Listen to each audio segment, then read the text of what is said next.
Hello, I'm Brigantia Blackbird of the Blackbird Grimoire. Welcome to the daily forecast for, let's see, it is Wednesday, June 5th, 2024. It is the day of Mercury, the waning crescent moon, Gemini season, the Celtic tree month of Hawthorn, deer season, and we are in the midst of the Pluto retrograde. Next up, the specifics of today's planetary astrology. The sun is in Gemini, mutable air, representing communication. The moon is fourth quarter Gemini, mutable air, representing adaptability. Mercury is in Gemini, mutable air, representing insight. Venus is in Gemini, mutable air, representing the spendthrift. Mars is in Aries, cardinal fire, representing initiative. Jupiter is in Gemini, mutable air, representing questing. Saturn is in Pisces, mutable air, representing nostalgia. Uranus is in Taurus, fixed earth, representing renovation. Neptune is in Pisces, mutable water, representing imagination. Pluto is retrograding in Aquarius, fixed air, meaning that we need to examine our intentions and remember the Pluto retrograde mantra. Reflect, heal, and evolve. So for this moon phase that is waning crescent, remember to rest, reflect, and purge. And for the Gemini moon, some of the do's are socialize, network, and teach, but the don'ts are confined spaces, communication delays, and general mania. So keep the stress levels under control. So, as it is the day of Mercury, and the moon has also moved into Gemini, which is joining Mercury in Gemini, which is the sign over which Mercury rules. So, consequently, expect a lot of chatter today. Try to avoid gossiping yourself, but there's going to be all kinds of information going back and forth.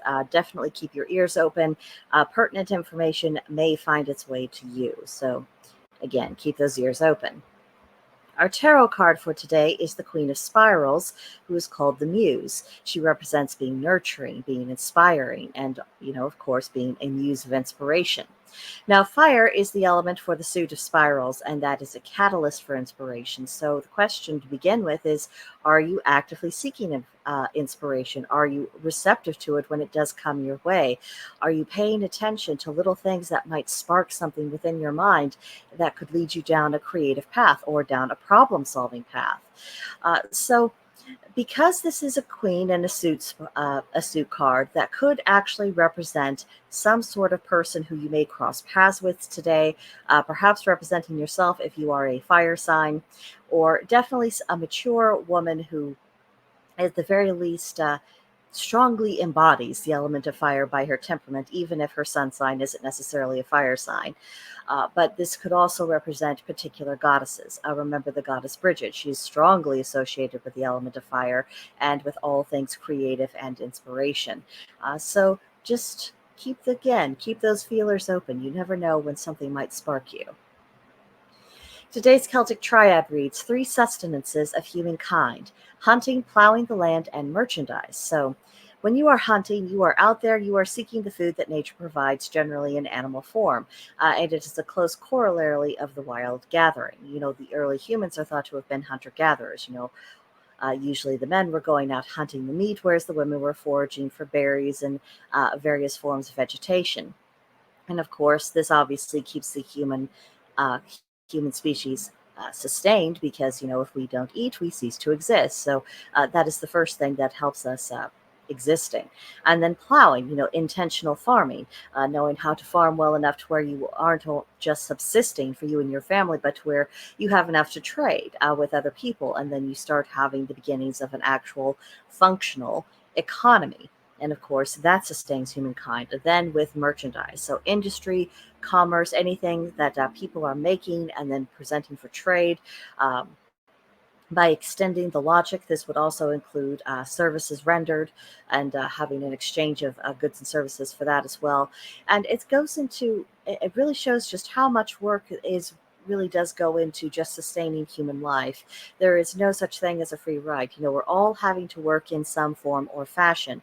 And if somehow, we don't do anything throughout the day to actually sustain ourselves, and someone else is supporting us in their entirety, number one, that's really not fair to them. If, for instance, I'm a stay-at-home wife, that does not mean that I don't do anything until it's time to make my husband's dinner when he comes home from work. No, it's always maintaining the house, maintaining the garden, taking care of a variety of tasks that he doesn't have the time or the opportunity to do while he's at work. It's about, sharing the load and making sure that I am doing my part just as he is doing his. That is a kind of form of human trading, if we want to bring it down to economics.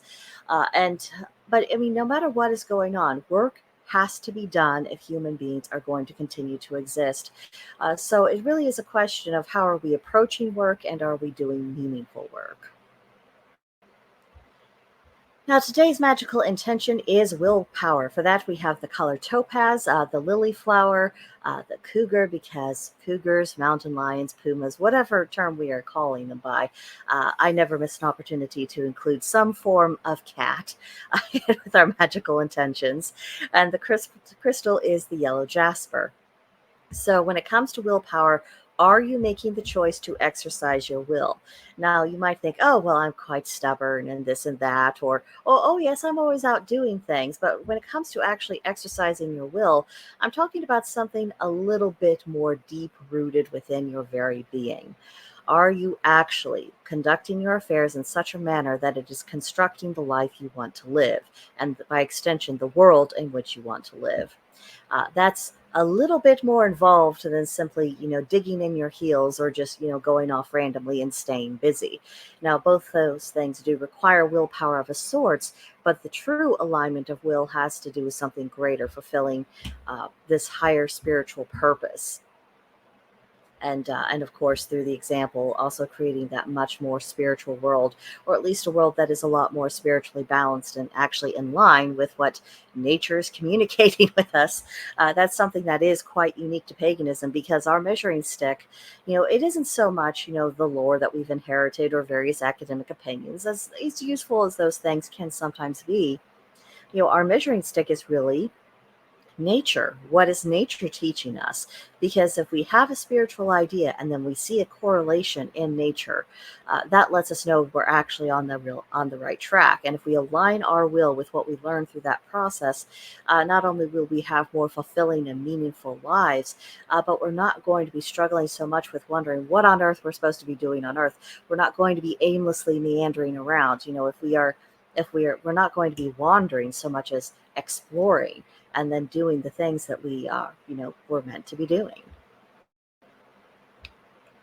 Then for today's pagan practice, honor a wisdom deity. This is a good day to work on your heart chakra, to learn something new about your Mercury sign, do some divination to start your preparations for the solstice, and then choose one aspect of your personal practice and write an explanation for it.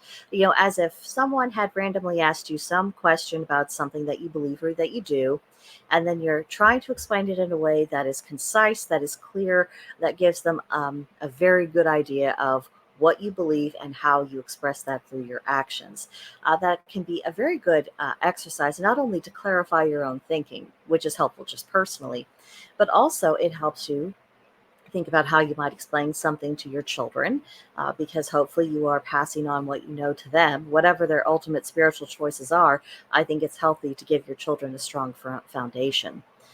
And also, if you ever find yourself in a position of being a teacher of your path, well, learning how to explain things is a huge part of what teaching actually is.